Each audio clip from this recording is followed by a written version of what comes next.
right, welcome back, ladies and gentlemen, to the Chupacabra tutorials channel. I'm your host, Larry, and today I'm going to show you how to manually empty out your temporary files folder. So I'm going to hit Windows key R on my keyboard, which is going to bring up the run command, and I'm going to type in %temp%. And this is going to bring up my temporary user files. So files that are generated by me as a user on this computer that are temporary for whatever purpose. You know, a computer needs to like do some calculations. It makes a file somewhere and just abandons it. So once I have this open, I can just go Control A, and then I can just delete everything that we see.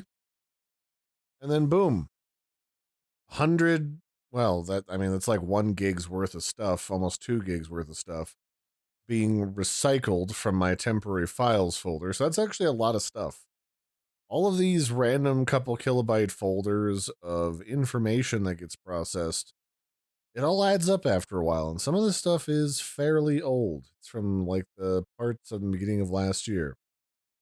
Although some of this appears to be still in use by my program Adobe that's currently updating software. So we'll just skip for any of the ones that are still being used by the system. That's still a lot of things that are being automatically recycled right now. All right, so now that I've finished that, there's only a few of them that I was being told are still being used by the system. But, you know, before I had thousands and thousands of files, and now there's only like 100 or so that are sitting in here. So that's not bad. That's not bad at all. That's how you do your local user files, is by going Control R. Whoops. That's how you do the user files, is by going Windows R, doing %temp%, but for the system, we can go temp, and I will continue as an admin to my temporary system files, and I can do the same thing. Anything that's temporary can just be deleted, and then if it has an issue with me deleting anything because it's still in use, I can just skip it. So I need admin permissions to delete anything that's in here because it's from the system.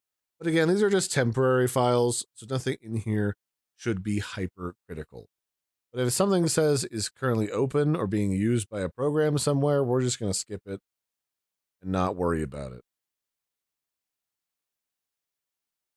And that's going to remove something close to like, 13,000 items from my temporary file folder. Okay, so there you go. That's just what it looks like now that everything has been cleared out and deleted.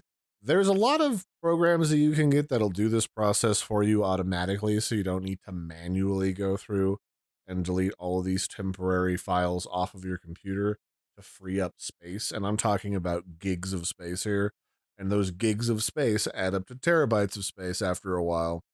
One of them is CCleaner, which stands for crap cleaner. It's made by the company Piriform, and I thoroughly recommend it. It's a great program. And there's some other ones out there that do system cleaning. It's pretty much whichever one of your choice that you like to use. And yeah, that'll be it. That's how you access your temporary file locations on your computer in order to delete all of your temp files. Because again, they're temporary, so they shouldn't matter if they're not currently being used. And anything that is important, your computer will just generate another one. So that'd be it for this one, ladies and gentlemen. I've been your host, Larry. Don't forget to like and subscribe, and I will catch you next time. Bye, everybody, and have a good one.